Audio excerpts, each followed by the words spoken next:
In the dark quiet of the night, when your mind begins to drift, the edges of reality blur. Have you ever stopped to question the very fabric of existence? The thoughts that sneak in, the ones that twist your perception of the world, are they even yours? Or are they simply the thoughts that reality has allowed you to believe? Welcome to a place where the rules of the universe are no longer clear, where paradoxes gnaw at your consciousness, and you begin to wonder if you're the one who's broken, or if the world is. Ship of Theseus. Imagine standing at the edge of a harbor, watching an ancient ship creak against the waves. Every plank of wood is old, rotting, weathered by centuries of storms. One by one, the pieces are replaced. First a broken mast, then a cracked hull, then a worn deck. Years pass. Eventually, not a single fragment of the original wood remains. And yet the ship still floats, still sails under the same name, the Ship of Theseus. So tell me, what ship are you looking at? Is it the same vessel that first left the dock, or is it something else entirely, an impostor wrapped in a familiar title?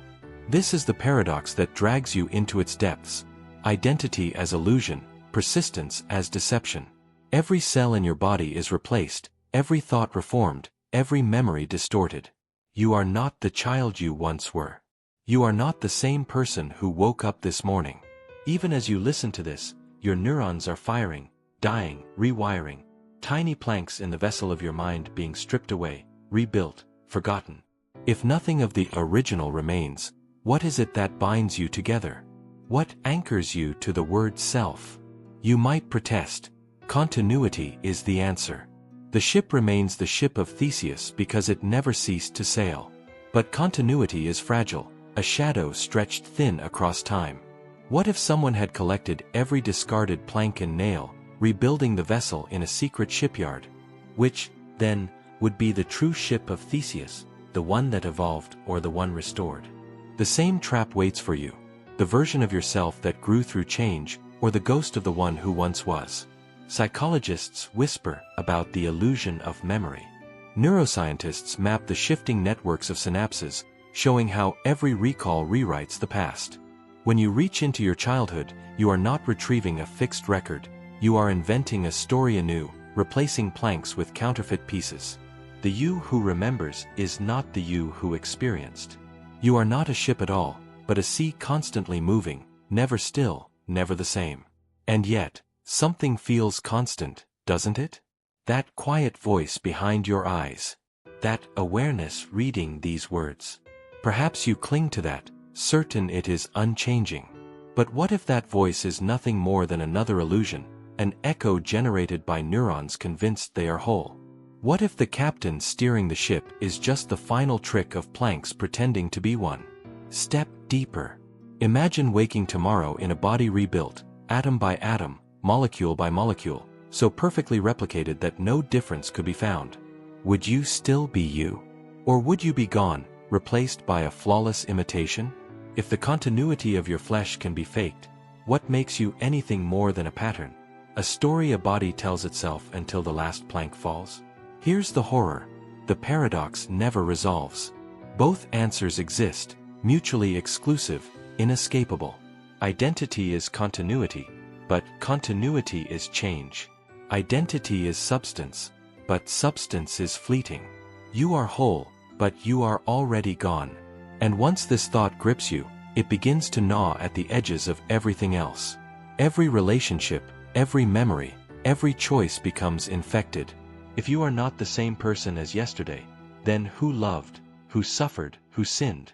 The guilt you feel, is it yours, or is it a phantom guilt inherited from someone you no longer are?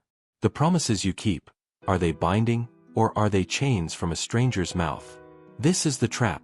The Ship of Theseus is not a puzzle to be solved, but a mirror. It reflects your face until you realize your face is always changing. It whispers that you cannot hold on to anything, not even yourself. So when you close your eyes tonight, and wake with a different set of thoughts, a different map of neurons, ask yourself, who will open your eyes tomorrow? And will they be you, or will you already be gone? Paradox of choice. Picture this. You enter a darkened hall lined with doors, each carved with exquisite care. Behind every door lies a promise, a better life, a greater joy, a version of yourself perfected. Some are marked with symbols you half recognize, others shimmer with unreadable inscriptions. You are told you may choose one door. Only one. But as your hand hovers above the nearest handle, a question slides into your skull like a knife. What if the door you open is the wrong one? This is the paradox of choice, the trap in which freedom becomes a cage. At first glance, more options should mean more possibility, more autonomy, more power to shape your life. But in practice, the more doors you face, the heavier the weight pressing down on you. With each choice comes the specter of regret. With each door closed, infinite lives vanish, lives that could have been lived, loves that could have been found, worlds that could have unfolded. And so, paradoxically, the more you are free to choose, the less free you feel. Think of the supermarket aisle stacked with endless brands of water, indistinguishable yet demanding comparison. Think of the dating app where 1,000 faces blur into one endless scroll, every swipe not a selection but an execution, killing off possible futures in favor of a single fragile one. Psychologists call this decision paralysis. Neuroscientists trace the loops of the anterior cingulate cortex as it writhes with the impossible task of evaluating infinity. You feel it not as freedom, but as suffocation. Now imagine, what if every door in that endless hall led not to a future, but to a death? Which death will you choose? The death of the self you could have been, or the death of the one you are now? Every choice is a murder. Every path is an execution. The paradox deepens when you realize that avoiding choice is itself a choice, an abdication that still carries its own consequences. To refuse the hall, to sit down and close your eyes, is to let the doors rot into silence.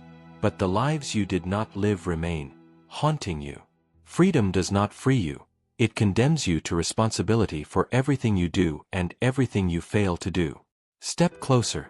Imagine you could see every possible outcome before you chose. Imagine the branching paths, each filled with joy and horror. Infinite corridors stretching into eternity. Would this knowledge free you, or crush you under its weight? The more you know, the less you act. The less you act, the more your freedom turns to dust. Here lies the recursive terror. The best choice can never be known until it is too late.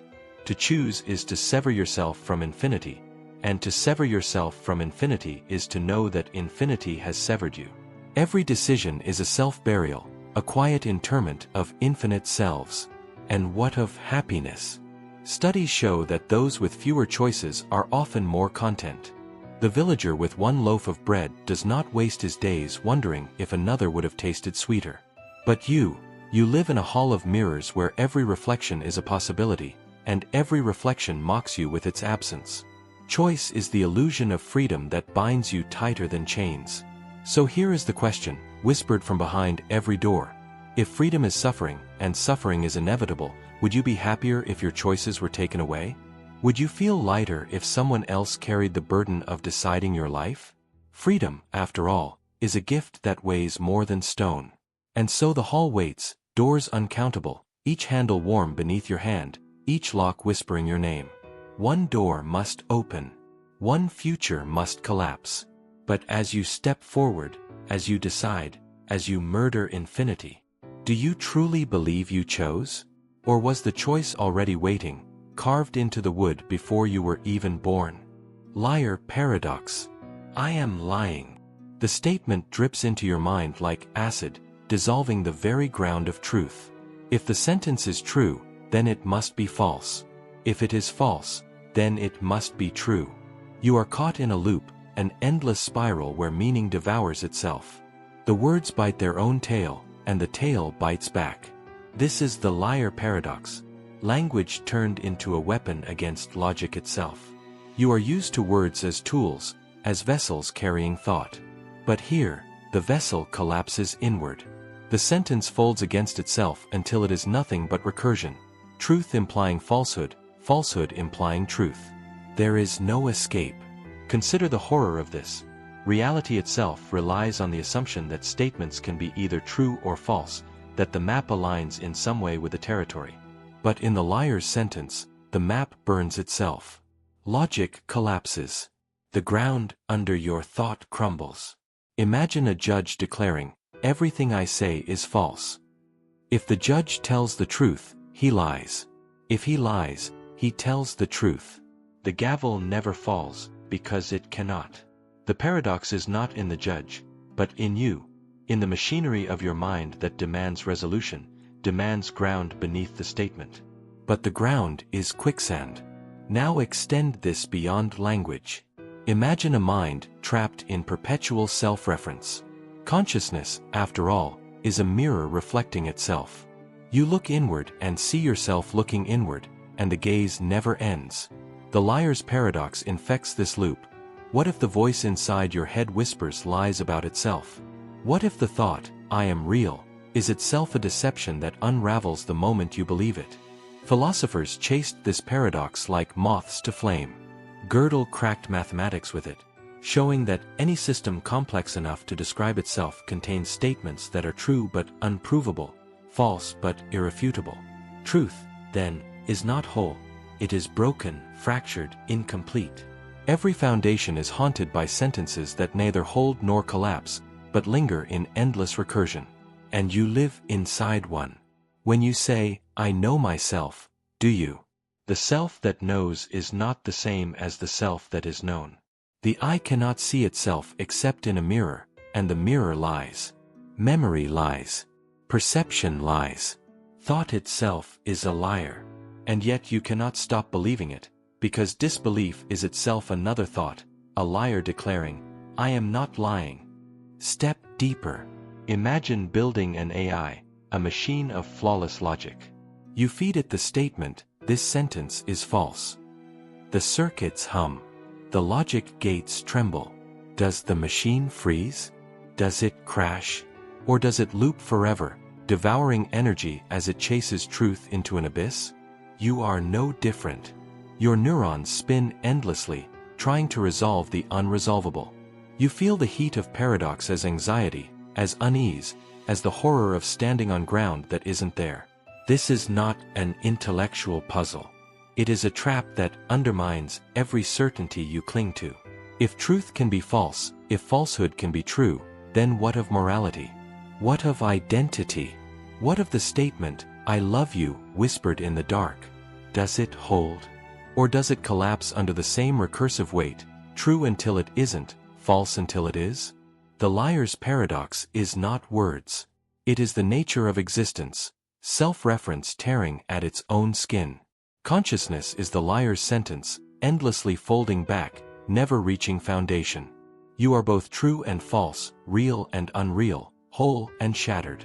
So I ask you now, as the loop coils tighter around your mind. When you say, "I exist," are you telling the truth, or are you lying? Paradox of hedonism. You want to be happy. That is all. It seems so simple, pleasure as compass, joy as destination. But the moment you begin to chase happiness, it slips from your grasp. The more desperately you try to capture it, the more it recoils, like a shadow dissolving under a torchlight. This is the paradox of hedonism. The pursuit of happiness makes happiness impossible. Think of a night where you told yourself, "I will enjoy this. I must enjoy this." The meal, the music, the company. Yet the more you demanded joy, the less you felt. Every laugh was tested, every moment interrogated. Am I happy yet? Am I happy now? The question poisoned the experience, pulling you further from the very thing you sought. The mind cannot hold joy under a microscope. To chase it is to crush it. To will it into being is to drive it away. Pleasure is not captured by direct command. It comes only as a ghost, unexpected, unbidden, slipping quietly into the room when you are looking elsewhere. But here is where the trap deepens. If you stop seeking happiness in order to find it, you are still seeking it. The paradox swallows you. Even renunciation becomes strategy, even surrender becomes pursuit. You tell yourself, "I will not try to be happy, I will simply live." Yet beneath those words lurks the hidden hunger for joy. You lie even to yourself. Philosophy has long circled this abyss. Utilitarians measured happiness in calculus, weighing pleasure against pain, as though the sum could be tallied. But neuroscience cuts deeper. Dopamine surges not at the reward itself, but in anticipation. The promise of happiness is what excites the brain, not the reality. Desire feeds itself on emptiness. The act of reaching is what keeps you alive, even as it ensures you will never touch the fruit. What, then, is happiness? Perhaps it is nothing but the illusion of pursuit, a mirage shimmering on the horizon of thought. You see it, you move toward it, but each step redraws the horizon. The closer you come, the further it slips away. And so your life becomes a pilgrimage toward an oasis that evaporates the moment you arrive. Imagine the horror of eternal desire, forever reaching, never arriving. A life measured not in joy itself, but in the desperate hope that joy is near. Every relationship, every achievement, every dream is infected by this paradox. The wedding day you demanded to be perfect collapses under the weight of perfection. The celebration you longed for dissolves into exhaustion. The freedom you sought leaves you empty. And then the recursive cruelty, those rare moments when happiness does come, when laughter erupts unplanned, when beauty seizes you unaware, you realize it precisely in the moment it slips away. Consciousness poisons it. The instant you think, I am happy, the spell is broken.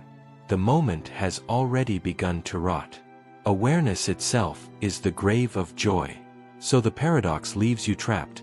If you pursue happiness, you will not find it. If you renounce happiness, you are still pursuing it. If you forget happiness, you cannot know you had it. And if you know you had it, it is already gone. The hedonist is not a lover of joy but its executioner, forever strangling it in his grasp. You are not free to escape this loop, because even the desire to escape is a desire for something better, another mask of happiness. Step deeper.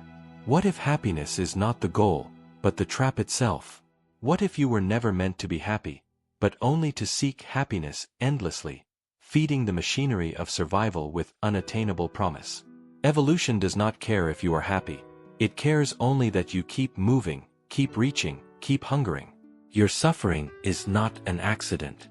It is the design. And so, the final question. If happiness can never be held, if it dies the moment you look at it, would you still want it? Or would you let go, even knowing that to let go is itself another way of wanting? Grandfather paradox. You stand in a dim corridor of time, a gun heavy in your hand. Ahead of you, your grandfather sits alone, unaware. One pull of the trigger, and he will die before your parent is born. One pull of the trigger, and you, by necessity, will never exist. But if you never exist, then who stands here with the gun? This is the grandfather paradox, where cause and effect devour each other.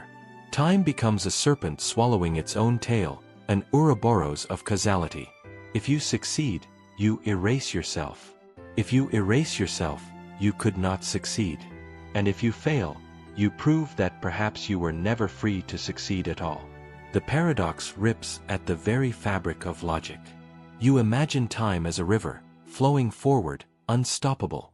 Yet here, in this corridor, you find yourself both dam and flood. If you alter the past, you sever the present. If you sever the present, you cannot alter the past. The loop closes, crushing your mind between its teeth. But step deeper. Imagine not killing your grandfather, but simply making a small change, breaking a cup, burning a letter, whispering one sentence. The butterfly effect unravels the chain of events. A different partner, a different home, a different life. Perhaps you are still born, but as someone else, with different memories, different hungers, different pain. Are you still you? Or did you erase yourself with something as trivial as a whisper? Physics offers no refuge. Some theories claim time is fixed, immutable, already written. The paradox is impossible because the universe does not allow it. Every action you attempt will always fail, your gun will always misfire, your grandfather will always survive. But what does that mean for your freedom? If you cannot kill him because the past cannot be undone, then you are nothing but a puppet, dancing on the strings of inevitability. Other theories multiply timelines like splitting glass. Kill your grandfather, and you birth a new world, one where you were never born. But then, who pulled the trigger? Some echo of you that survived in another strand? If infinite timelines exist, then your identity is shattered into endless copies, each murdering or sparing, each real, each false. Which one is you? Which one dreams this thought? The psychological terror sharpens. Memory itself is a time machine. Each time you recall the past, you alter it, reconstruct it, edit it with new fragments. You are killing your grandfather every time you remember him differently. And in doing so, you rewrite yourself. The paradox is not hypothetical. It is your daily existence. You are both executioner and victim of the past, erasing and recreating yourself with every act of memory. Now imagine a darker twist. Suppose you succeed. You kill him. You vanish. The gun falls from empty hands. But the bullet still entered his body. The wound still bleeds. A corpse lies where a man once sat. The universe continues, yet without you. Cause without effect. Effect without cause. The corridor of time cracked, broken, incomplete. Logic fractured, but reality continuing anyway. This is the true horror, not that the paradox is unsolvable, but that reality may not care about resolution. The universe may allow contradictions to exist, leaving you torn in the impossible space between being and non-being, between act and undoing. You are both alive and erased, both murderer and unborn.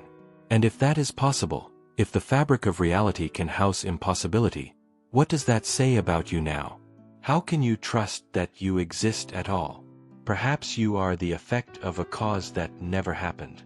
Perhaps your life is already a paradox, sustained only because the universe refuses to collapse it. So here is the lingering question. If you could step into the corridor and face the choice, would you pull the trigger? Or would you hesitate, knowing that either way, you may discover that you should not exist at all? Paradox of free will. You feel it, the pull of decision, the subtle sense that you are the one steering your own life. You tell yourself, I could choose differently.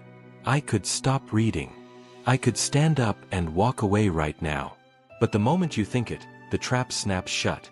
Did you really choose that thought, or did it simply arise in you, unbidden, inevitable, like a shadow following light? This is the paradox of free will. If your choices are free, they cannot be determined. If they are not determined, they are random. But if they are random, they are not yours. And so, freedom collapses into either determinism or chaos, neither of which grants you true control. Step deeper. Neuroscientists place electrodes on the brain, watching neurons fire milliseconds before you become aware of your decision. You believe you chose to move your hand, but the movement was already written in the circuitry before you thought it. The thought was not the cause, it was the afterimage, the echo. Free will becomes nothing more than your brain lying to itself, convincing you that you are master when you are already servant. Philosophy twists the knife further. If every cause has an effect, then every thought is the product of the thought before it, every choice a link in an unbreakable chain stretching back to the beginning of the universe. From the birth of stars to the firing of synapses in your skull, every moment was determined long before you existed. You could not have chosen otherwise. Your freedom is as illusory as a marionette's dance, the strings pulled not by gods but by physics itself.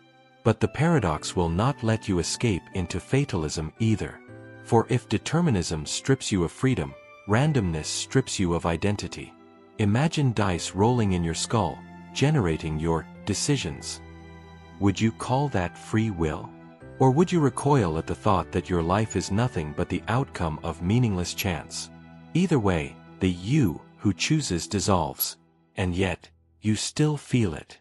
That haunting sense of agency, as if someone is behind the eyes, someone whispering, I decide. Could that voice be real? Or is it another liar's paradox, the mind folding back on itself, mistaking awareness for authorship? Consciousness, after all, is nothing but neurons observing neurons, a mirror reflecting a mirror. Perhaps the ghost of free will is born in that infinite loop. The illusion of control generated by the impossibility of control. Now imagine the horror of a machine that knows your choices before you make them. Science already creeps toward this. Algorithms predict what you will buy, whom you will love, when you will break. The machine whispers your future before you act, and you find yourself obeying, not because it forces you, but because it knew all along. Every decision collapses into confirmation. Every rebellion was already predicted.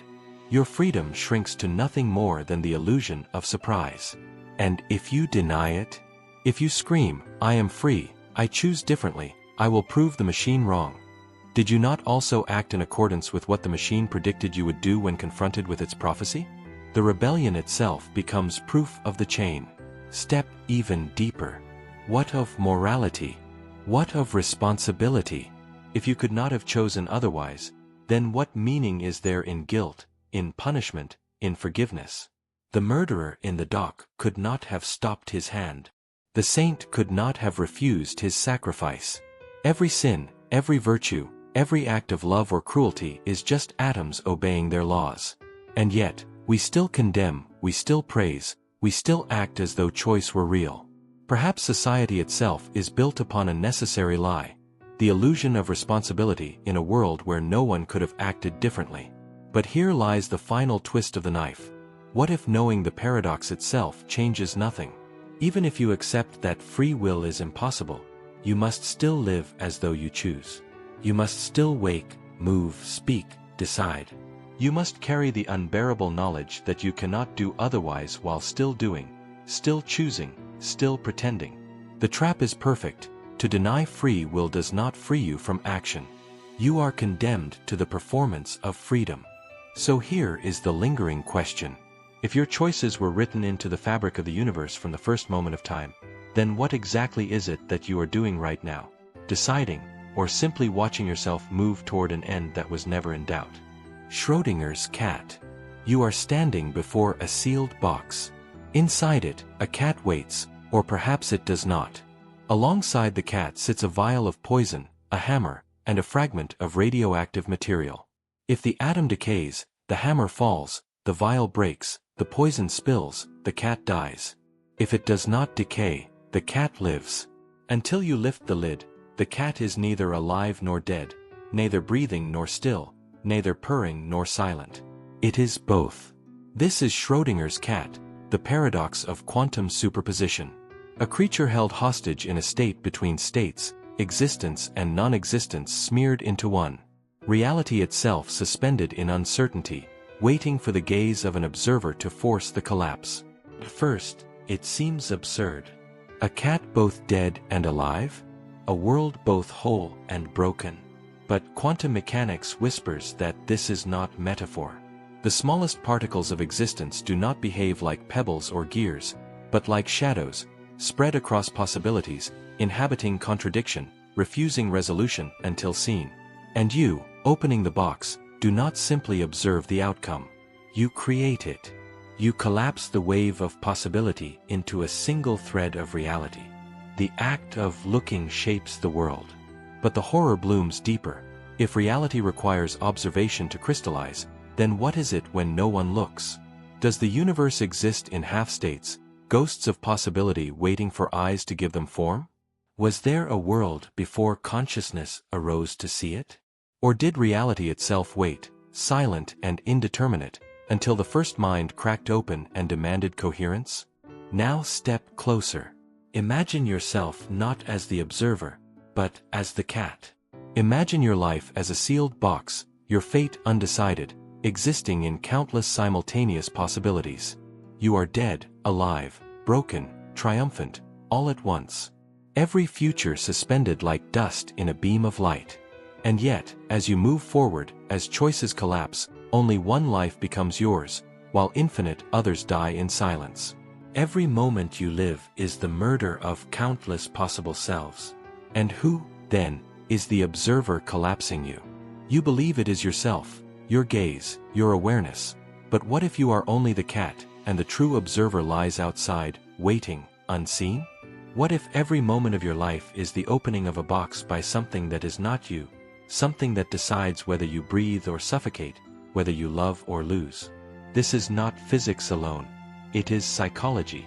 Until you speak, your thoughts exist as clouds of possibility. Once spoken, they collapse into a fixed form, irrevocable. Until you act, your life holds countless futures. Once acted, they vanish into singularity. You are forever trapped in the coffin of your own box, watched by the unseen eye of time itself, collapsing every superposition into one narrow thread called you. The paradox grows recursive. For if you are both alive and dead until observed, what of death itself? Until the moment of your final breath, are you not both alive and already gone? Is not every heartbeat a coin toss between continued being and the silence of collapse?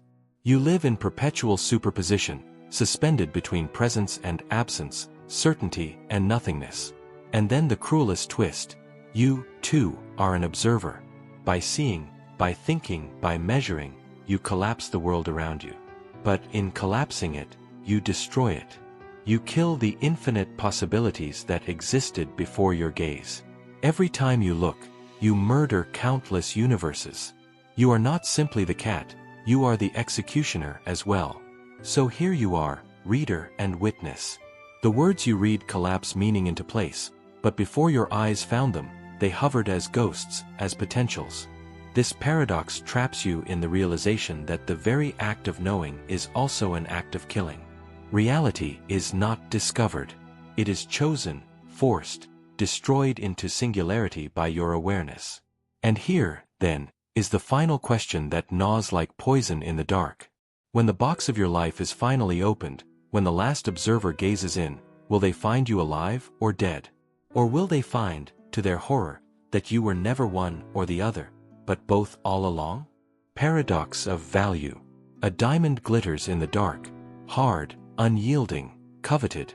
People kill for it, bleed for it, shape entire economies around its cold fire. And yet, a diamond cannot feed you, cannot quench thirst, cannot keep you alive when the air burns and the body collapses. Water, clear, common, flowing endlessly, saves your life each day. Without it, you die in hours. And yet, water is cheap, abundant, ignored. This is the paradox of value, also called the diamond water paradox.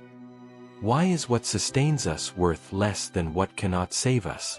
Why is the trivial given more value than the essential? The paradox gnaws at the foundations of meaning. If value is tied to survival, water should eclipse diamonds. If value is tied to rarity, diamonds eclipse water. But neither explanation satisfies. For in truth, value is not inherent.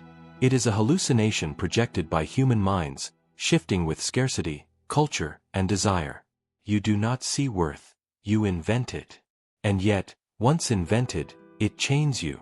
Wars erupt over shining stones. Empires collapse for coins of metal. Lives are traded for slips of paper inked with numbers. The illusion of value becomes more real than survival itself. Men will starve with diamonds in their hands. Women will thirst beside rivers of gold. The symbol replaces the substance, the shadow replaces the flesh.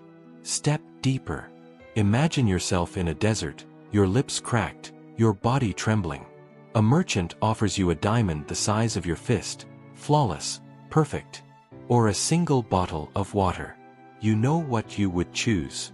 But now imagine a different world, a banquet hall where water flows in fountains, and the diamond is the only one in existence. Which would you choose then? The answer shifts not because the objects have changed, but because you have. Value is not in the thing. It is in the context, in the hunger, in the desperation of the one who desires. But here lies the trap. If value is relative, then all value is unstable, unreal, mutable. And if all value is mutable, then the worth of your own life is no different. You believe yourself priceless, but only in the context of your own hunger, your own illusions. To others, you may be common, replaceable, cheap. Like water in a flood, you spill, you drown, you vanish, while somewhere a stone gleams in the dark, treasured more than your heartbeat. Economics builds systems around this lie. Supply and demand. Scarcity and abundance. But beneath the equations lurks the absurdity. Human beings will destroy themselves for symbols of value that do not sustain them.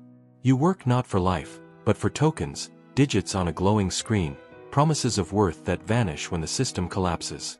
And when the tokens vanish, so does your sense of meaning. Step deeper still. What of morality? What of love? Do you not apply the same paradox of value there? You ignore the ones who stand beside you daily, sustaining you with quiet kindness, while longing for the unattainable, the rare, the glittering. You thirst for diamonds in the desert of your soul, even as the water of life flows around you. Desire is warped by rarity. Worth is poisoned by distance. And yet, the recursive cruelty is sharper still.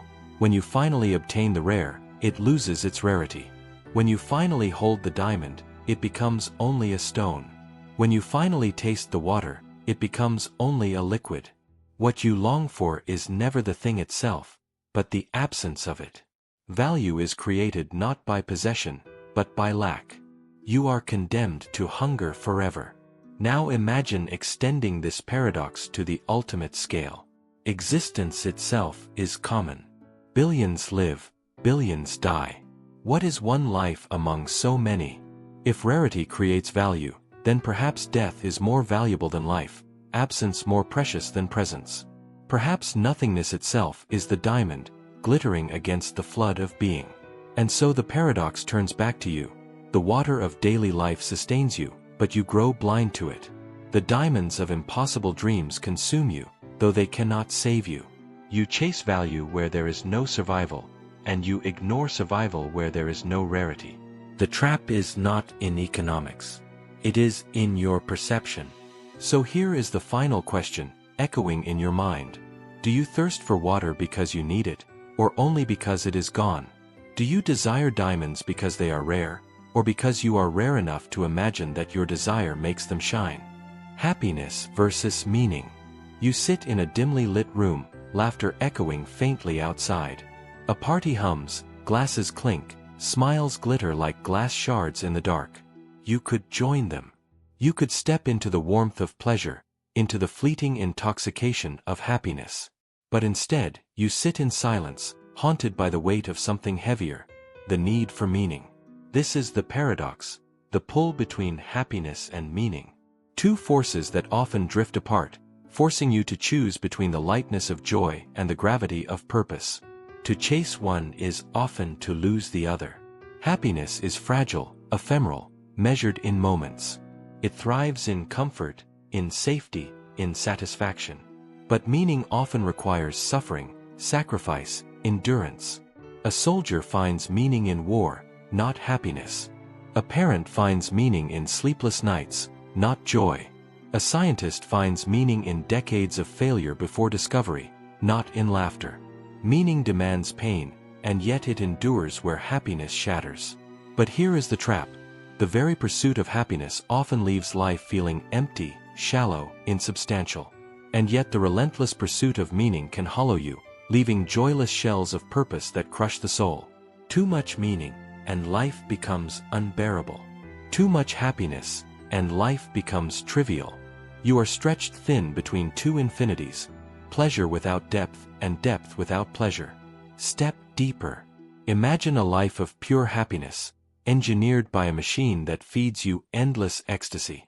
No pain, no struggle, only bliss. But without meaning, would you accept it?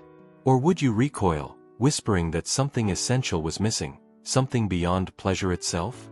Now imagine the opposite, a life of endless suffering, but every moment infused with profound meaning, each pain a sacrifice for something greater. Would you accept that? Or would the weight of meaning crush you until the word itself became ash in your mouth? Psychology maps the brain differently for each. Dopamine for happiness, serotonin for stability, but deeper currents of narrative and coherence for meaning. One fires in moments. The other stretches across decades. One fades as quickly as a spark. The other binds itself to the story you tell about your life. And yet, the two pull in opposite directions, each sabotaging the other. Happiness thrives in the present moment, in immediacy. Meaning thrives in time, in memory, in suffering woven into story. To live fully in happiness is to forget the weight of meaning. To live fully in meaning is to often abandon the joy of the now. You are torn in two, condemned to live between irreconcilable states. Now recall the earlier paradoxes. The paradox of hedonism whispered that happiness cannot be pursued directly. The paradox of free will whispered that choice itself may be an illusion. Combine them here, and you face an even crueler truth. You may not even be able to choose between happiness and meaning. Perhaps the trajectory of your life, toward pleasure or purpose, was determined long before you could want otherwise. You may simply be the cat in the box, already alive in joy or already dead in purpose, waiting for the lid to lift. But what if meaning itself is an illusion? A trick of the mind to justify suffering? The prisoner in the cell whispers that his endurance matters. The grieving parent says the loss had purpose. The dying soldier believes his blood has value. Yet strip the illusions away, and all meaning collapses into silence. Perhaps happiness and meaning are not in opposition because they are real, but because neither exists at all. And still, you must live. You must wake, walk, choose, suffer, laugh. You must exist in the pull of the paradox. Some days you will betray happiness for meaning. Other days you will betray meaning for happiness. And in both betrayals, you will wonder if you chose wrongly, if you lost the one thing you should have held. Here is the recursive trap. Happiness asks you to forget meaning, and meaning asks you to forsake happiness. To hold one is to kill the other. And yet, without both, you feel incomplete. So I ask you, now in this narrowing corridor, if you had to choose between a life filled with joy but empty of meaning, or a life filled with meaning but empty of joy, which death would you prefer? Sorite's paradox. Take a heap of sand. Remove one grain. Does it cease to be a heap? No, of course not. Remove another. Still a heap. Another. Still. Yet if you repeat this long enough, grain by grain, at some moment the heap is gone. But where? At which grain does the heap stop being? This is the Sorite's paradox, the horror of vagueness, the collapse of boundaries. It whispers that you cannot define when something changes, only that it has. And in this slippage, identity, morality, and existence dissolve into dust. Look closer. You age each day, cell by cell. At what point did you stop being a child and become an adult? Which birthday was the threshold? 10, 15, 18, or was it earlier, or later, or never? The transition is imperceptible, yet undeniable. You cannot point to the moment of becoming. You only know you already have. Step deeper. Imagine death itself as a heap. Each cell in your body dies and is replaced, until one day the replacements cease. At what point were you truly alive, and at what point dead? Is death a single moment, a line in the sand? Or is it a gradual erosion, a scattering of grains until nothing remains? If so, then you are dying already. You have always been dying, grain by grain, moment by moment. The paradox infects morality. At what point does cruelty become evil? One insult, one blow, one death. Or is evil only the heap of countless tiny acts, indistinguishable alone, monstrous together? How many lies before you are a liar? How many betrayals before you are irredeemable?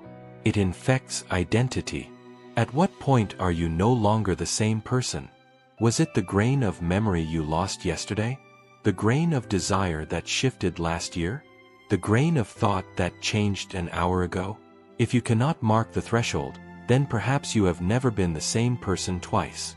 Perhaps you are not oneself at all, but a shifting heap of moments, forever disintegrating, forever reforming. The Sorite's paradox is not abstract. It is everywhere. Consider laws. At what point does wealth make someone rich? At what point does punishment become cruel? At what point is a war just? The heap has no edge, and so society draws arbitrary lines, pretending they are real. The law whispers definitions, but the heap always erodes them. Justice is built on shifting sand. And now recall earlier traps. The ship of Theseus told you identity dissolves through replacement. The Sorite's paradox tells you identity dissolves through vagueness.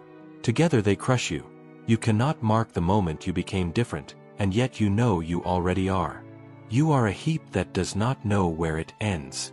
Step even deeper. The paradox infects perception itself. When does night become day? When does silence become noise? When does pain become unbearable? Your senses cannot mark the instant, only the gradual blur. You live in gradients, not absolutes. You cling to categories, but categories are lies, illusions built to hide the continuum beneath. And the recursion grows crueler still. If boundaries do not exist, then nothing is truly distinct. The heap is an illusion. Identity is an illusion. Categories are illusions. And without categories, how can thought itself function? Every word is a boundary. Every concept a line in sand. If the lines are lies, then all meaning is erosion.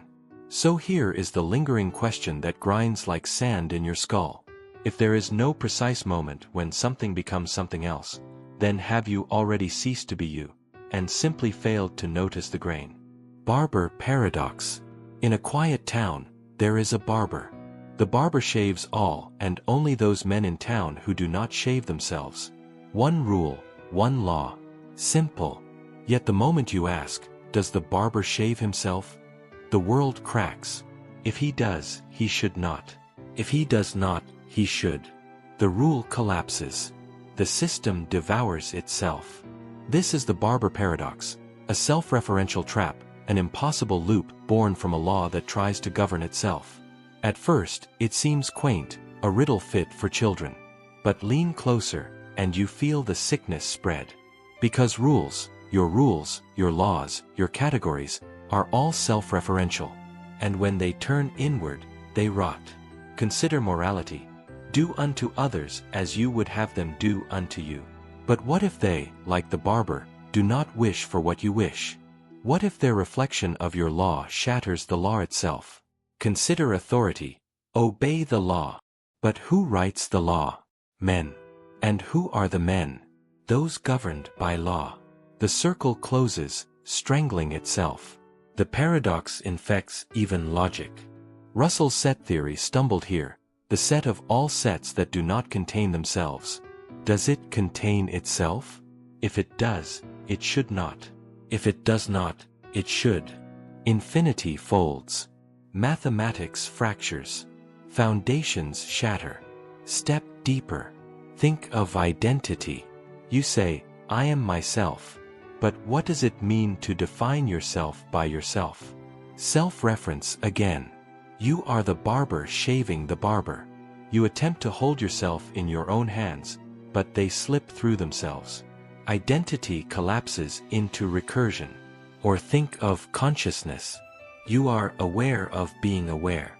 But who, then, is aware of the one who is aware? The barber shaves himself again, and again, and again, infinite mirrors stretching inward, never reaching a face that is not already reflection. Awareness eats itself. And here is where the labyrinth tightens. Recall the liar paradox. This sentence is false. The barber is the liar, made flesh. He embodies the contradiction of rules that cannot hold themselves. Recall the Sawright's paradox. Boundaries dissolve grain by grain until you cannot say what is or isn't a heap. Here, the boundary collapses not gradually, but instantly, violently. Logic cutting its own throat in one sentence. Step even deeper still. Imagine a society built entirely on rules, laws, principles. Every action governed by a code. Now imagine one law like the barber's, one contradiction hidden in the foundation. Does the society collapse instantly, or does it continue, unaware, while the contradiction eats at it from within like rotten wood? Perhaps this is already your world, built on rules that cannot hold, contradictions no one admits, yet obeyed all the same. The recursion sharpens. What about freedom? If the rule is, you are free to choose, does freedom itself bind you? To refuse choice is still a choice. To escape freedom is still to be free. The barber returns, smiling, razor in hand, shaving and not shaving all at once. The trap is complete when you realize that language itself is the barber. Every sentence draws rules about meaning. Every sentence must include itself in those rules. And every sentence, if followed deeply enough, collapses. Meaning destroys itself. So here is the lingering question that cuts like a blade against your throat. If every rule can be turned inward until it destroys itself, then what law, what truth, can ever survive your gaze? Or will every principle, every foundation, every certainty you cling to eventually slice itself apart in the barber's chair? Zeno's paradox. You stand at the start of a path, your goal shimmering in the distance. To reach it, you must first cross half the distance. Then half again. Then half again. And again. Each step divides into infinity. Each step demands another step. You will never arrive. This is Zeno's paradox, where motion itself collapses under infinite regress. Every journey is a prison of halves, each division stretching into eternity. To move is to confront the impossible. Infinity stacked beneath every footfall, infinity hiding inside every breath. At first, it seems like a trick of numbers. Achilles chases the tortoise but never overtakes it, because each time he closes half the gap, there is still a gap left to close. The arrow in flight never reaches the target, because at every moment it occupies only a space, frozen in stillness, never in motion. Logic insists, the race cannot end, the arrow cannot strike, the step cannot land. And yet, you know Achilles wins, the arrow pierces, your foot touches earth. Here lies the horror. Reality happens, but reason insists it cannot. Step deeper. Imagine each moment you live as an infinite division of smaller moments. To reach the second, you had to cross half of it, and half again, an endless sequence of instants you could never traverse. Yet you are here. Are you? Or is your life nothing but the illusion of motion, the illusion of continuity, stitched together by a mind incapable of perceiving infinite gaps? Recall the Sorite's paradox. Boundaries blur. Here, boundaries multiply infinitely. Between now and now, an endless chasm yawns. You cannot step across it. You cannot even imagine it. And yet you do. Or at least you think you do. Perhaps you have never moved at all. The paradox infects time itself. To reach tomorrow, you must pass through today. To reach today, you must pass through this hour. To reach this hour, this minute, this second, this heartbeat, each divided, until no moment is ever reached. The future is always out of reach, receding into infinite halves. You are trapped in the impossible progression of never arrival. Step further still. Imagine death. To reach it, you must pass through every moment of life first. Halfway to death, halfway again. If Zeno is right, then death never arrives. You are immortal, trapped not in eternity but in the infinite regress of always approaching, never arriving. And yet, you know people die.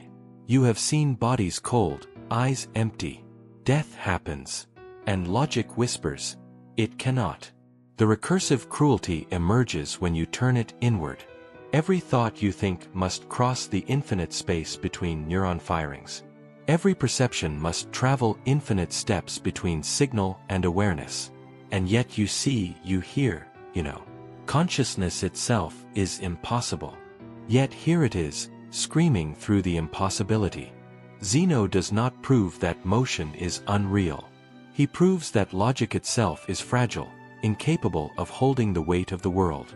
You are forced to live in a contradiction, that you can move while knowing you cannot.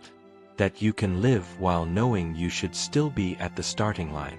And so, like Achilles chasing the tortoise, you chase your own existence. You close the gap again and again, but the finish line never arrives. You are forever moving, never arriving. Forever alive, never being. So here is the lingering question, endless as the halves between footsteps. If every step hides an infinite abyss, have you ever moved at all? Or are you still standing at the beginning, dreaming of progress in a world where motion is impossible? Twin paradox. Two twins stand together. One boards a ship, a vessel that bends space with impossible speed, racing near the edge of light. The other stays behind, watching the stars wheel in their slow, familiar arcs. Decades pass. The traveler returns, and though the same years have passed in the universe, only a few have touched his body. He is young. His twin is old. This is the twin paradox, born from Einstein's relativity, where time itself fractures beneath velocity. Motion does not just bend space, it bends the flow of being. For one twin, time is stretched, elongated, slowed. For the other, it rushes ahead, devouring years. And so the question tears at you: whose time is real? Step deeper. You think of time as absolute, steady, a universal clock ticking in the background of existence. But relativity whispers, there is no single time. Each body carries its own clock, and those clocks never agree. The faster you move, the slower your clock ticks compared to another's. The paradox is not just a trick of physics, it is a wound in the very idea of reality. For if two people can share a moment and then return to find they never truly shared the same time, then what is time at all? Now imagine the horror not in theory, but in blood. Imagine one twin living through decades of longing, grief, and decay, while the other experiences only a handful of years. When they meet again, they are strangers, born together, but aged apart. One remembers 1,000 sunsets, the other only a few. Which memory is real? Which life is true? The paradox is not in the clocks, but in the soul. Step closer still. You are already the twins. Your mind, your body, your perception of time drift apart. Neuroscience shows that in fear, seconds stretch into eternity, every moment sharp and endless. In joy, hours vanish in a breath. Subjective time flows differently for every consciousness. Each of you is a twin of yourself, one racing ahead, one falling behind, never reconciled. Recall Zeno's paradox. Motion cannot be completed, yet here you move. Now add relativity. Even motion completed fractures time itself, making your journey not just infinite, but divergent. You never walk the same seconds as those around you. You live in a private stream of time, flowing at a pace no one else can share. You are already apart from everyone you love, already separated by the physics of being. Step even deeper. What of death? If time is relative, then in one frame you are already gone, in another you still live. Perhaps you are dead in someone else's timeline even as you read this. Perhaps you are alive in another's memory, though your body lies cold. Relativity fractures not just time, but life and death themselves. You are both breathing and buried, depending only on the frame of reference. And here comes the recursive cruelty. Memory itself is relativistic. For the twin who remained, the years stretched long, filled with loneliness. For the twin who traveled, time flew like lightning. The same years measured in two minds collapse into different eternities. The past itself is not shared, it is personal, fractured, irreconcilable. If the past cannot agree, what hope is there for the present? The paradox reveals the unbearable truth. There is no single universe. Each person carries their own timeline, their own flow, their own truth. When you speak to another, you believe you share the same moment. But you do not. You are always slightly out of step, your clocks misaligned, your time already foreign to theirs. So here is the lingering question, heavy as the years themselves. If every heartbeat ticks at a different pace, if every moment fractures into infinite frames of time, then what does it mean to say we are here together now? Are we ever together at all, or are we already diverging, strangers born from the same second but never truly sharing it? Moral luck paradox. A driver speeds down a road. He drinks, swerves, runs a red light. In one world, no one crosses the street, he arrives home safely. In another, a child steps out, she dies beneath his wheels. The man is the same. The choices are the same. Yet in one life, he is guilty of nothing, and in the other, guilty of everything.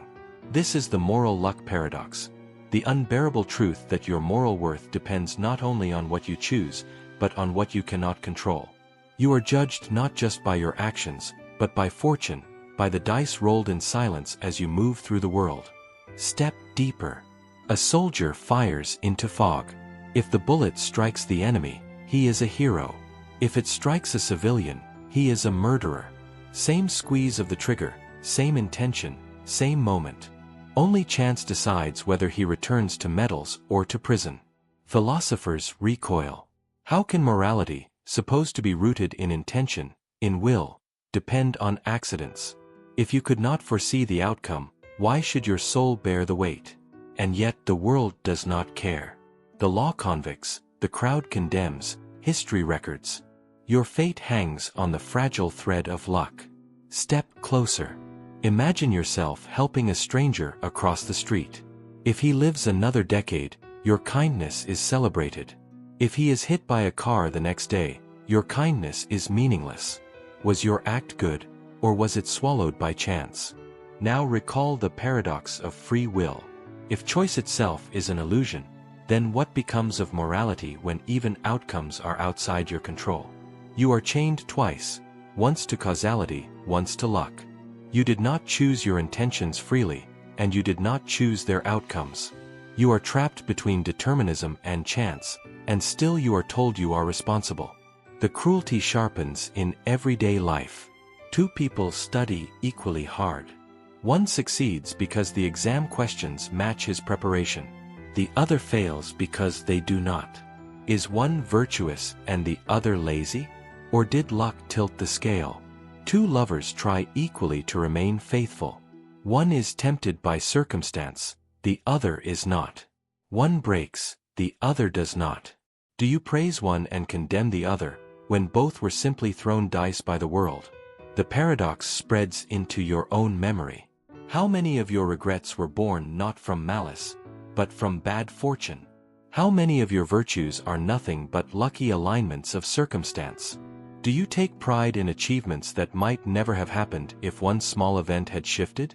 Do you drown in guilt for accidents you could never control? Step deeper still.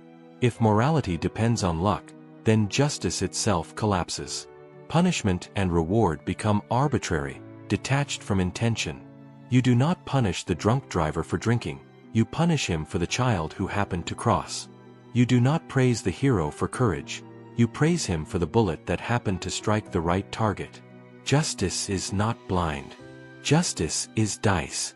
And the recursion grows darker. If morality is luck, then meaning itself fractures. Your life is not your own, but the product of 1,000 contingencies you never chose. The family you were born into, the accidents that spared you, the opportunities you stumbled upon. Every moral judgment of who you are is tangled with fortune. Identity dissolves into accident. Now recall the ship of Theseus. You are already fragments, replaced piece by piece. Recall Zeno. Each step is infinite regress. Recall the twin paradox. Your time drifts away from others. Now add this. Even your moral weight, your goodness, your guilt, is not yours. It belongs to chance. You are the dice you did not roll. So here is the lingering question, bitter and unresolvable. If your morality depends not on your will, but on the accidents of luck, do you deserve any judgment at all? Or are you nothing but the trembling shadow of chance, condemned to carry guilt and pride for events you never controlled? Paradox of tragedy. Imagine standing at the edge of a vast, empty stage. The lights dim, and the air grows heavy with anticipation. You hear the soft rustle of the curtains as they part, revealing a lone figure in the center. This figure is alone, yet their pain reverberates through the silence, a silent scream that pulls at something deep inside you. Their suffering becomes yours. You feel the weight of their grief, the burning ache of their loss, even though you know it is all just fiction. It is all just a performance, a creation of the mind. Yet, the tragedy feels real. Here lies the paradox. Why do we derive pleasure from the suffering of others, even when we know it is not real? Why do we find ourselves captivated, even moved to tears, by a tragedy we know is manufactured, crafted for the sole purpose of entertainment? In life, we avoid pain, yet in fiction, we seek it. We revel in the catharsis that tragedy brings, knowing it is not ours to bear, but ours to witness. This paradox goes beyond the realm of entertainment. It calls into question the very nature of human emotion and experience. Why do we find meaning in suffering that isn't ours? Why do we reach for sorrow in a world that offers enough of it already? The answer seems elusive. In the tragedy, we see reflected parts of ourselves, the vulnerability we try to hide, the fears we bury, the emotions we suppress. The character on the stage may be fictional, but their emotions stir something within us that feels all too real. The paradox deepens further when we realize, it is not merely about enjoying the art of tragedy, but about confronting our own darkest emotions in a safe space. The performance becomes a mirror, reflecting our own humanity. The question that lingers now is not simply why we embrace tragedy, but what it reveals about us. What does this say about the nature of human existence? Are we all actors, playing parts in a world that is itself a tragedy? Can we experience deep sorrow without ever truly feeling it, simply because we need to know it exists? The paradox continues to unfold as the curtain falls. You are left alone, but the weight of the tragedy lingers. The audience is no longer watching, but you still feel the sorrow. The tragedy, once performed for you, is now a part of you. The question persists, can there ever be true separation between the pain of the world and our own desire to experience it? Paradox of fiction. Close your eyes for a moment and imagine a world where nothing is truly real, yet everything feels overwhelmingly tangible. In this world, people, places, and events exist, yet they have no substance beyond the thoughts and emotions they evoke. You find yourself in a room, surrounded by figures who speak, laugh, cry, and move in ways that seem familiar. Yet you know, deep down, they are nothing but creations. They have no existence beyond the confines of your mind or the pages of a book, the frames of a screen. They are fictional, and yet, you are moved by them. They can hurt you, comfort you, make you laugh, make you mourn. And therein lies the paradox.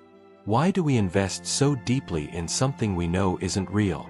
How can a fictional character's death cause a lump in your throat, a tightness in your chest, as though you had lost someone close to you? The emotions that these fictional figures stir in us are not based on real events or real people.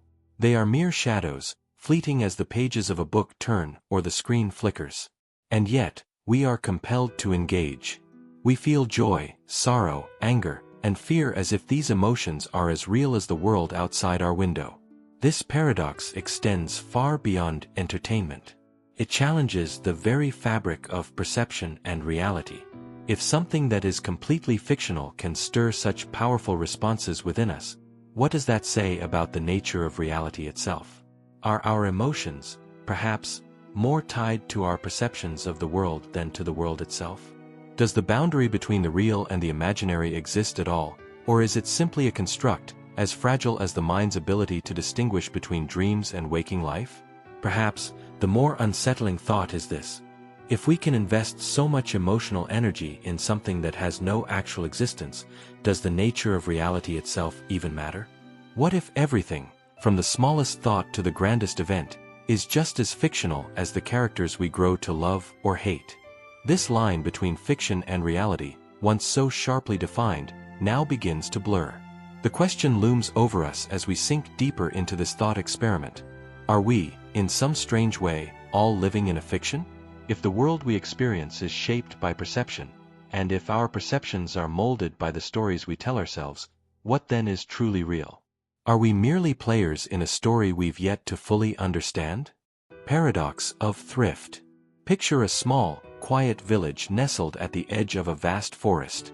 The villagers are diligent and wise, saving their resources, preparing for the future with careful planning. Each penny is accounted for, each meal portioned, each tool preserved for use at a later time. Their thriftiness is a virtue, one they take pride in.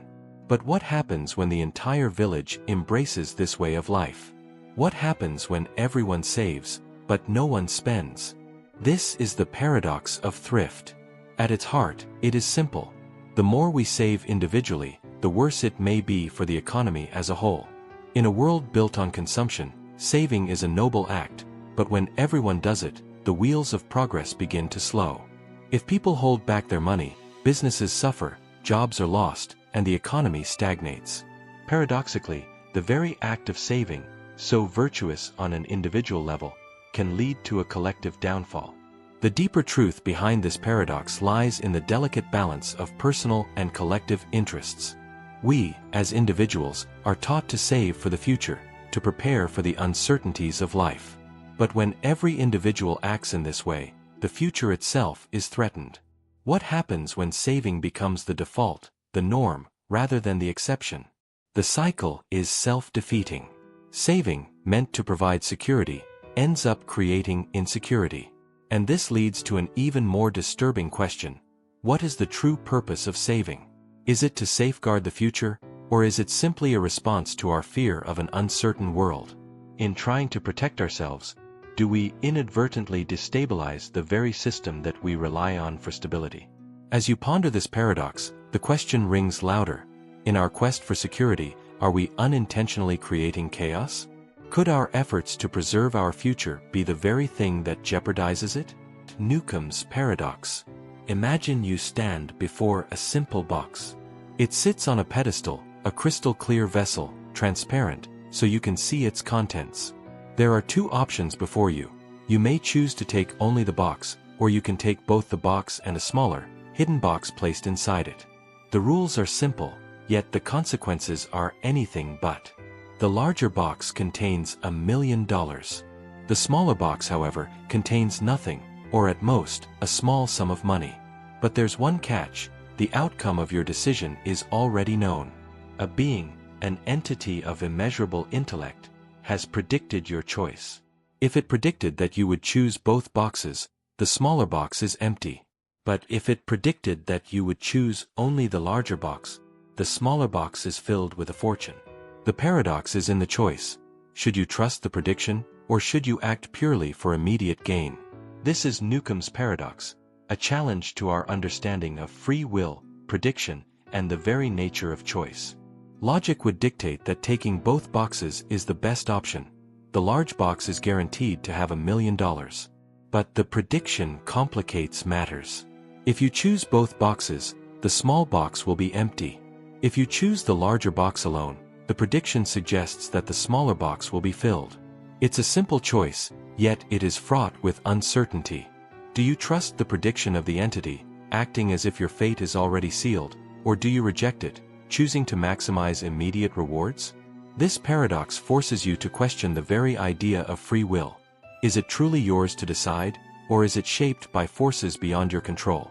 As you stand at the crossroads of reason and instinct, the question intensifies. Does choice truly exist if the outcome is already known? The more you think, the less certain you are. What is the true nature of control? Do you have the power to choose, or does the universe, or some higher intelligence, already know your decision before you even make it? In the end, you are left trapped in the paradox, unable to escape. Is your fate predetermined by prediction, or can your will alter the course of reality? Omnipotence paradox. What if you had the power to do absolutely anything? No limit, no boundary. You could bend the laws of nature, create and destroy entire worlds, and command the forces of time and space. You could be all-powerful, an entity above all else. The very concept of omnipotence lies at the heart of this paradox. What happens when an all-powerful being faces a limit, or an act that cannot be done? Consider the classic question: can an omnipotent being create a rock so heavy that it cannot lift it?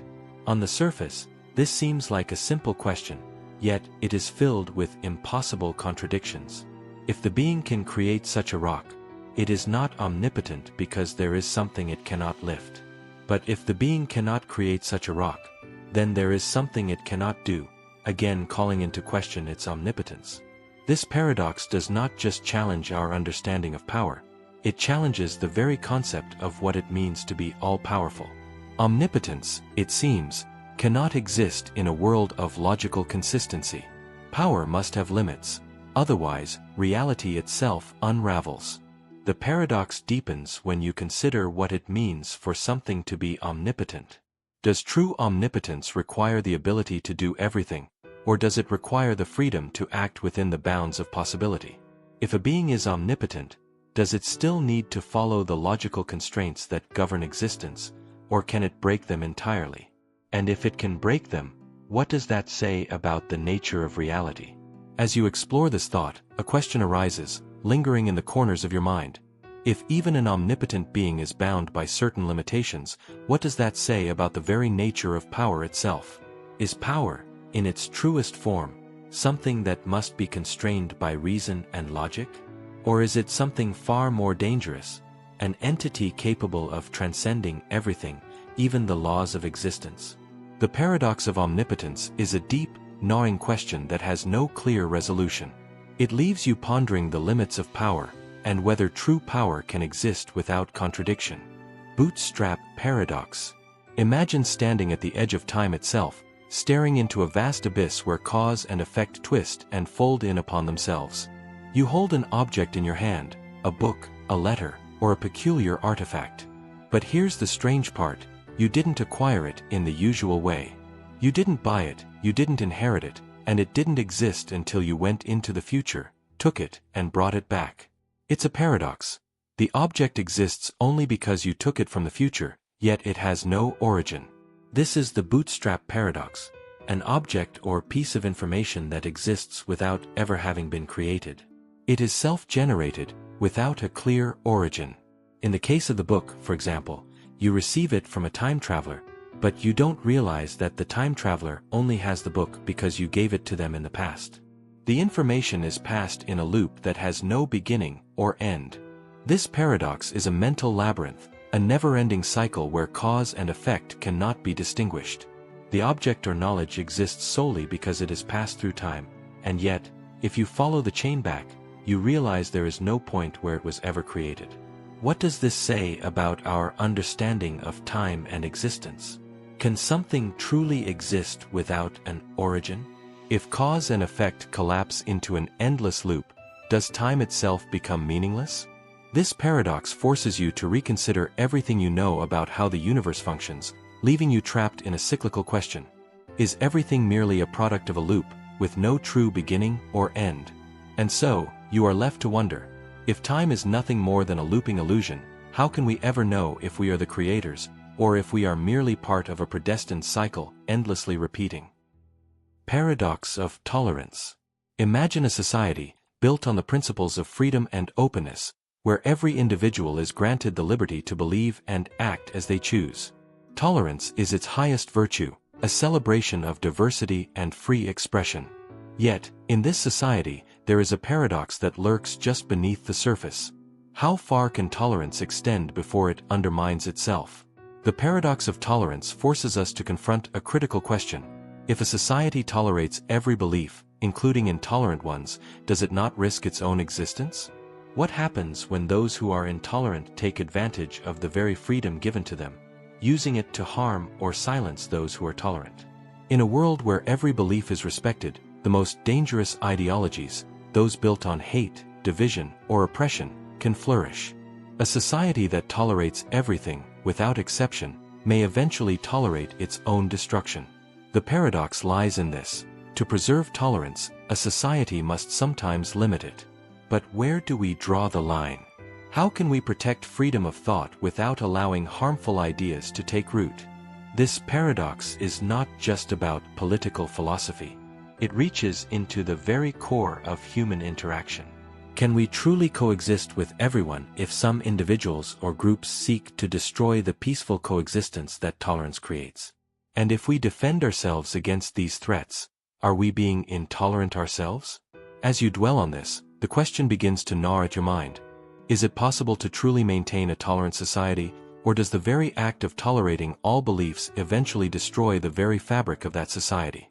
The paradox deepens as you realize that the more tolerant we become, the more fragile our society might be. Russell's paradox. Picture a world governed by rules and logic, where every set of things is neatly categorized. Within this world, there are sets, groups of things that share a common property. Some sets are simple, a set of all even numbers, a set of all animals. But what happens when a set is allowed to contain itself? What if there exists a set of all sets that do not contain themselves? Russell's paradox arises from this very idea, throwing the neat structure of sets into disarray. If there is a set of all sets that do not contain themselves, does this set contain itself? If it does, then by definition, it must not belong to itself. But if it does not contain itself, then it must belong to itself. This creates a logical contradiction, a loop that cannot be resolved. This paradox is deeply unsettling because it reveals a flaw in the very foundation of logic itself. It forces us to confront the possibility that the systems we build to understand the world can break down when pushed to their limits. The paradox doesn't just challenge mathematics or philosophy. It calls into question the reliability of any system we construct to categorize and understand reality. As you explore this paradox, the truth becomes clear. The search for absolute certainty is futile. No matter how perfect a system we create, there will always be cracks, gaps, and contradictions that we cannot resolve. The more we try to define everything, the more we discover that some things, including truth itself, cannot be contained. The paradox lingers in your thoughts, forcing you to ask, if all systems of knowledge are ultimately flawed, how can we ever claim to truly know anything? The very foundation of knowledge is shaken by the question, can we trust any framework we create, or are all our truths ultimately self-defeating? Paradox of self-amendment. Imagine a law that governs the rules of existence, a rule that dictates everything that is possible and impossible. Now imagine that, within this system, there is a mechanism by which the law can change itself. The law, in its wisdom, allows itself to be amended, altered, and updated, but there is a catch. The law cannot be amended by any means other than its own rules. It is both the source of all authority and the subject of its own restrictions. Here lies the paradox. If the law can change itself, does it retain its authority, or does it become something else entirely? If it changes, is it still the same law, or does the act of changing it destroy its original form? Furthermore, if the law is the only entity capable of changing itself, does it ever truly change, or does it merely transform into something that appears to be a new version of itself? This paradox explores the nature of authority and self-preservation. It asks whether any system, whether a law, a government, or a belief system, can truly change itself without undermining its own foundations. Can something that defines its own rules and boundaries truly evolve, or does the act of evolution destroy its ability to be what it once was? As you wrestle with this, the question becomes increasingly complex. Can something remain true to itself while simultaneously changing? The more you think about it, the more the question slips away from you, as if the very act of contemplating it causes the answer to elude you. What happens when something that defines reality is forced to redefine itself? The paradox deepens as you realize that no system is immune to self-doubt. Is true change even possible, or do we merely reinvent the illusion of change while clinging to the past? Paradox of authority. Authority is a strange thing. It is something we grant to others, something we obey, something that shapes our actions and beliefs. But what happens when the very concept of authority is questioned? If authority can be questioned, then what remains of its power? The paradox of authority lies in the tension between power and resistance. When authority is challenged, does it lose its legitimacy, or does it strengthen in the face of opposition? On the surface, authority appears to be a force that demands obedience. We follow laws, respect leaders, and adhere to the rules of society because we believe in the legitimacy of authority. But when that authority is questioned, when the foundations of power are shaken, we are forced to confront the truth. Is authority truly legitimate, or is it merely a constructive belief? The paradox deepens as we realize that authority exists only through the willingness of others to accept it. It is a fragile system, built on the assumption that those with power are in control. But once that assumption is disrupted, authority begins to erode. The very act of questioning authority threatens its power, yet without this questioning, authority would have no reason to exist. What, then, is the true nature of power? Is authority only as powerful as the belief in it?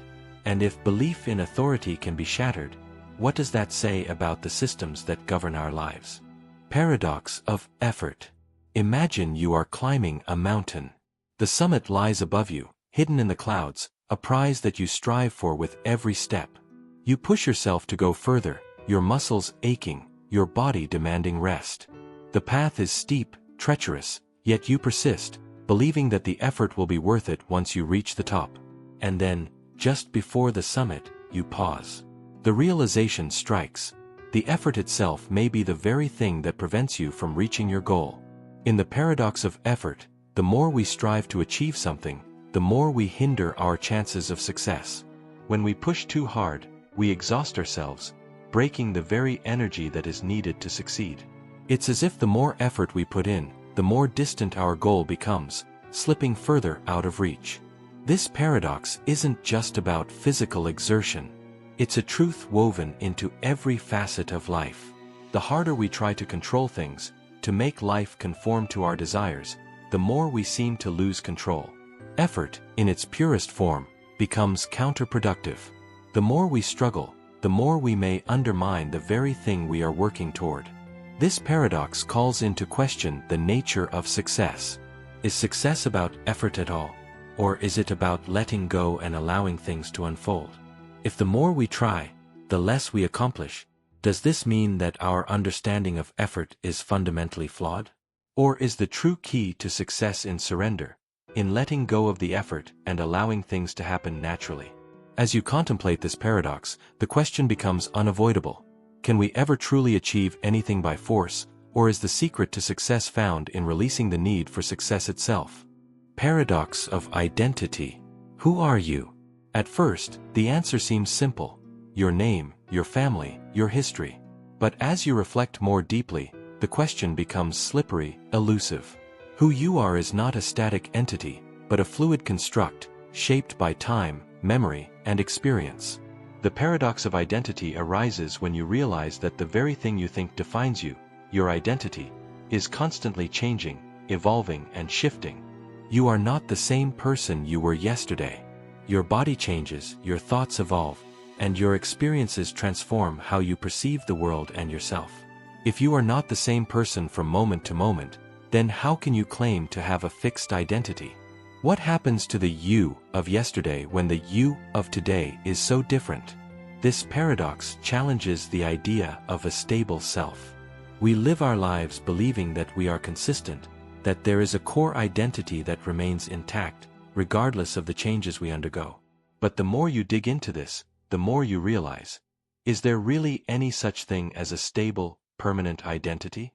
What happens when you are forced to confront the truth that your identity is just a collection of experiences, memories, and perceptions that are continually rewritten? The unsettling truth emerges as you consider this.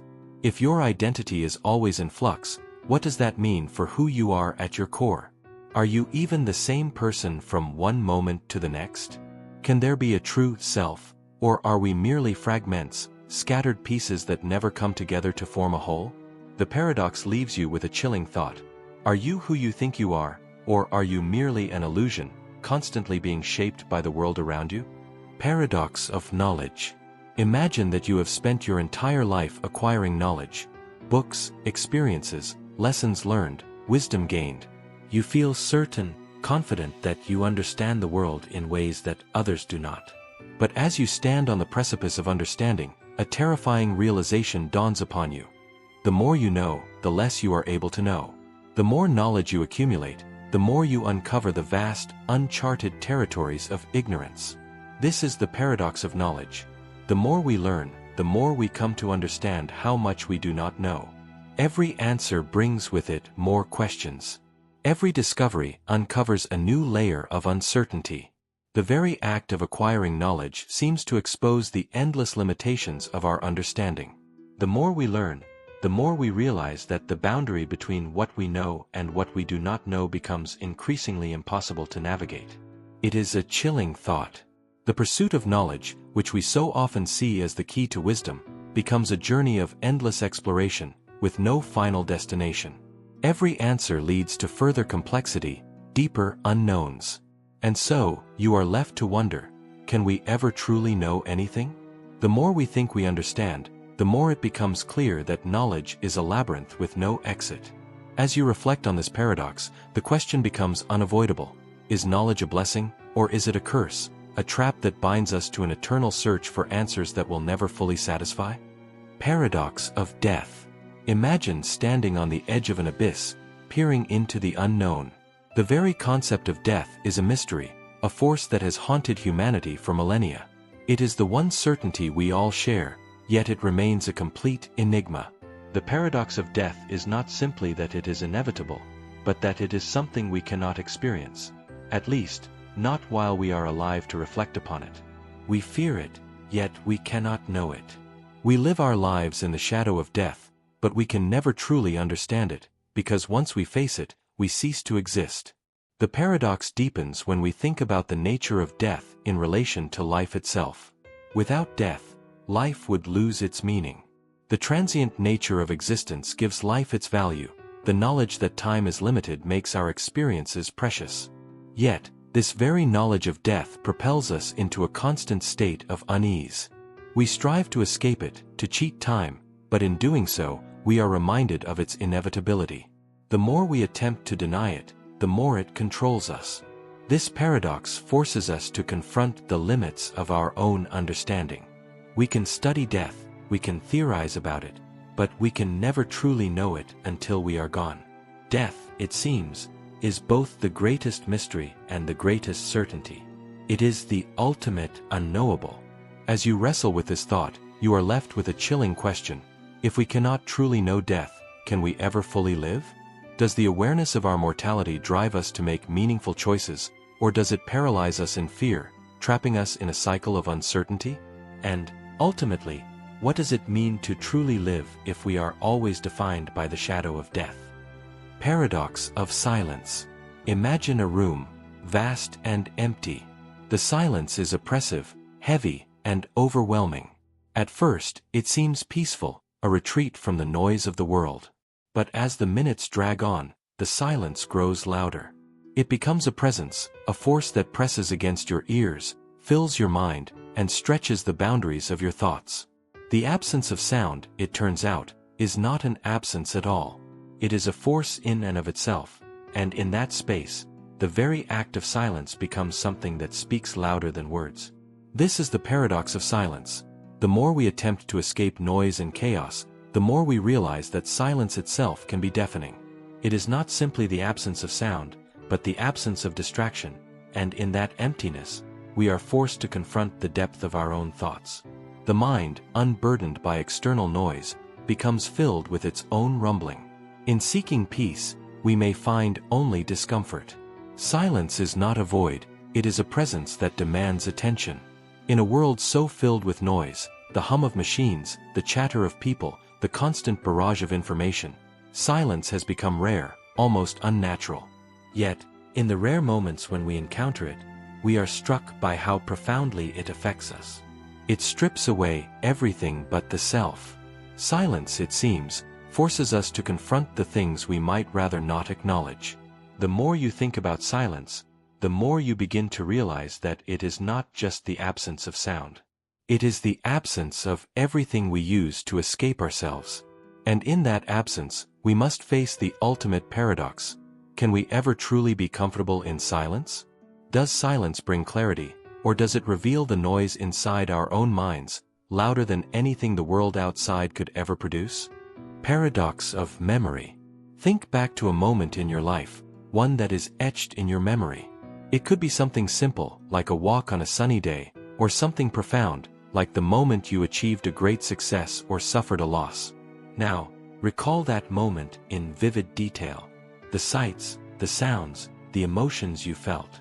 As you reach back into your memory, you realize something unsettling. The memory itself is not a perfect reflection of the event. It has changed. Over time, your recollection of the past has been altered, colored by your experiences and feelings since that moment. The paradox of memory reveals itself here. The more we attempt to recall something, the more it slips away from us. We remember the feeling of the event, but the details are often distorted by time, perception, and the influence of our current state of mind.